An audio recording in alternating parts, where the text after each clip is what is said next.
Thank you, Chairwoman.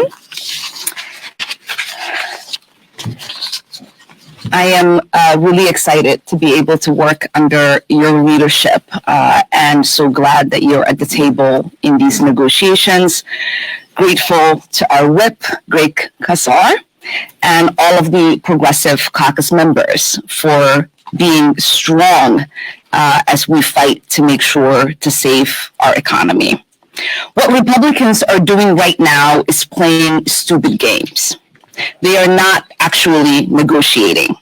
They are holding every American hostage while they threatened to wipe out people's savings, take away millions of jobs, and plunge the world economy into depression.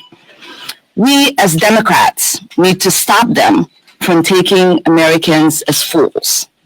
The default that they are threatening would be a horror show. It would be an economic catastrophe that would threaten the day-to-day life of every American. Default means 40% drop in GDP, and unemployment would jump to more than 8%. Basic services like air travel could be out of reach, meaning people couldn't go through with their summer plans, they couldn't attend a funeral, they couldn't go to a graduation, they couldn't attend their grandson's christening. And that's just the beginning.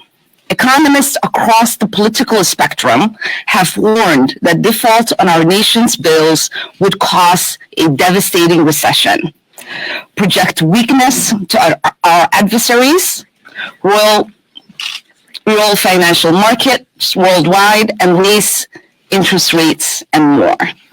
But Kevin McCarthy doesn't seem to care about that. So let's look at what it would mean for his own constituents. Even a short-term default would kill over 62,000 jobs in his district alone.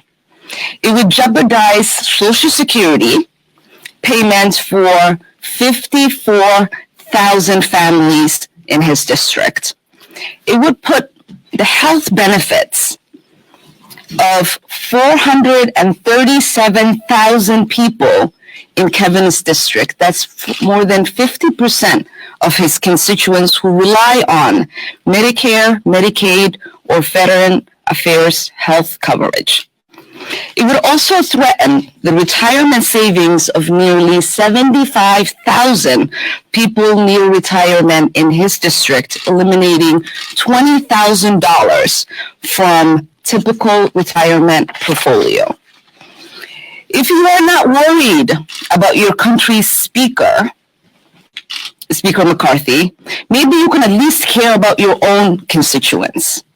The hypocrisy here is just astonishing. Republicans have passed over $10 trillion in tax cuts for the wealthy in the past 2 decades. Just those tax cuts alone, as the chairwoman said, account for almost 60% of the deficit. And that's not to mention the $8 trillion spent on endless wars over the past 2 decades, or the $858 billion Pentagon budget that his pals voted for just last month. Are they willing to cut the Pentagon budget? No.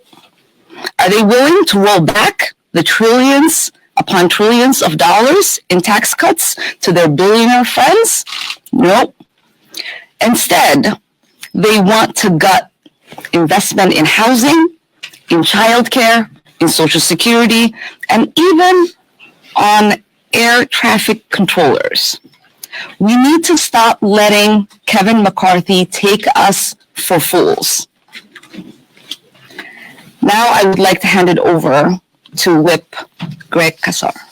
Thank you.